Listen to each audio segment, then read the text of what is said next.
It's albums like this that really make me hope that this channel ends up reaching a number of people. I like the idea of promoting a band that puts out quality work and deserves it and doesn't get the recognition that they deserve.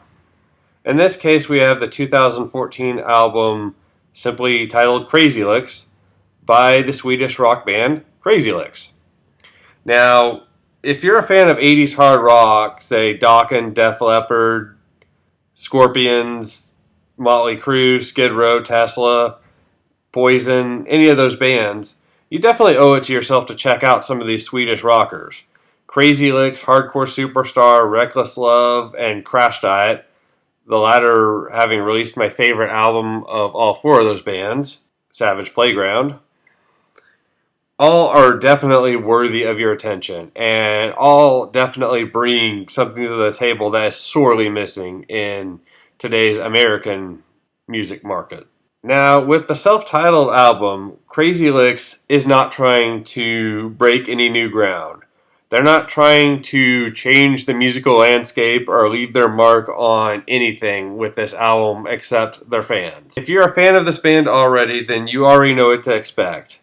Crazy Lixx is a band that is going to come out there and try to deliver a kick-ass hard rock album every time. And for the fourth straight time, they've managed to do it. This is an album that is technically 11 tracks in length. I consider it 10 because they, for whatever reason, chose to re-record one of their songs, Heroes Are Forever, I believe it's called.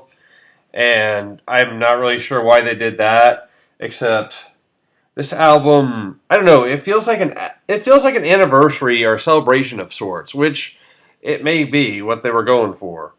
You've got the self-titled name, you've got the re-record of a previous song. I don't know when this band actually formed. I know their first album came out in 2008, but it's possible they could be celebrating something, and I'm unaware of that. It definitely has that feel to it. I definitely get the feeling that this is an album made for the fans. As I said before, it's just a kick-ass hard rock album. Now, the first thing I want to talk about is what is typically most important to me is the songwriting. And that, with a lot of albums, will probably be the first thing I want to mention. And to me, it is the absolute most important thing.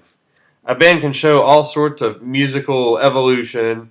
They can do all kinds of crazy things.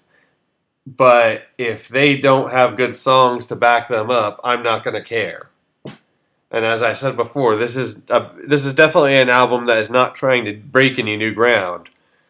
But one thing this thing does have is not one bad song on the album, in my opinion. I like or love every one of these songs. And to me, I feel like this was just something that either they were really inspired or they just really put a lot of effort into making sure they had a quality album. And it's not like they haven't had quality albums in the past. They're 4 albums in, as I said, they've already released 4 straight solid albums. And this stage in their career, that's kind of hard to do to keep it going. Most bands, by their 4th album, have had at least one slump. So I'm really impressed with what they've managed to do. Now, this album definitely has a very light feel to it. As I said, it seems like maybe a celebration of some sort. I don't really know. But this album definitely feels light. And I mean that in a positive way. It's not going to bog you down with depressing love ballads. It's not going to bog you down with angry political social awareness or my mother doesn't love me or life sucks type songs. There is absolutely none of that. No sad social commentary, or if there is and I just haven't noticed it, it's done in a very fun way. This just seems like an album of solid party rock songs. Maybe not quite as anthemic and maybe not quite what you would think of as a party rock album, but still just a very solid, easy to listen to hard rock album. And I, for one, appreciate that. And this is the first one of these type albums that I've heard to come out this year. I'm sure there have been others, but this is the first one that I've heard. And I really appreciate that. I think with a lot of the albums that have been coming out by bands that I like, it's nice and refreshing to have something that's very easygoing without being soft and mellow and boring. This is an album, as I said before, that does not have one bad song. Every song is killer. The album opens up with the song Hell Raising Woman, which was an instant hit with me right away, and I think I saw a video for it on YouTube, so I think it may actually be a single. And it would make sense. It's got a great hook, great guitar work, it's got all that. Girls of the 80s is a song that will probably end up being a single. It's kind of a softer song. It's the cheesiest song on here, but you know what? I love it. I just can't help it. Ain't No Rest in Rock and Roll has this odd combination of 70s AC/DC.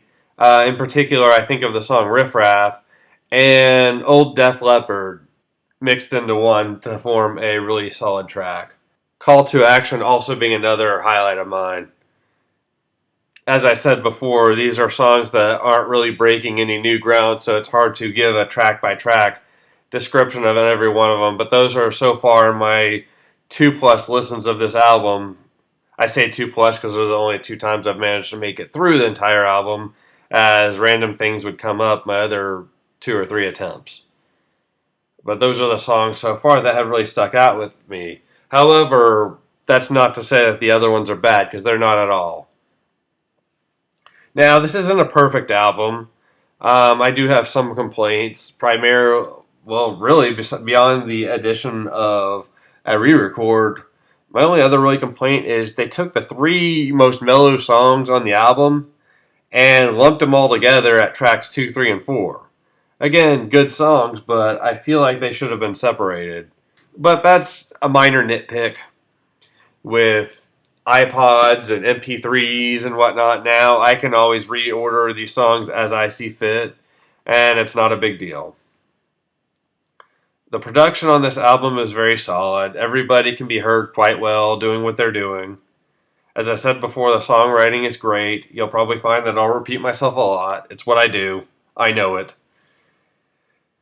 And overall, this album has a nice flow to it. It's, I believe, somewhere between 43 and 47 minutes in length. I can't remember. I'm too lazy to look it up. But it's not a very long endeavor, and it feels shorter than that. It feels like about a 30-minute album. Like, I cannot believe when I get to the end of it that much time has passed. In fact, when I did see how long this album was, it was around 43 minutes without the re-record. So, however long that song is, add that in there, and that will give you the length. In fact, Sound of the Loud Minority clocks in at 5:15, and that is actually the longest song on the album. So, I was really surprised to see how long this album actually was in comparison, but it really does not feel like a long endeavor. You will not get bogged down by anything. Overall, it's just an easy and fun listen, and this is just one that if you've stumbled upon my video and you haven't heard of this band before and you like 80s style hard rock, one you should definitely check out. If you are familiar with the band, and most likely are if you're seeing this video, I also would definitely recommend it. There's absolutely no apprehension you should have. If you know what you're getting into ahead of time and that's what you want from the band is another solid hard rock album, then you do not have to worry. This band does not sound tired. They don't sound bored. The songwriting has not failed them. It is overall a very solid album, and I highly recommend it, as well as the other Swedish rock bands that I mentioned. I'm going to give this album a solid 90 out of 100. This album has already shot its way, after only having it for less than a day still, into my top 5 favorite albums of 2014. And interestingly enough, another album released the same day may end up being in consideration for my favorite album of the year, but that will be my next review.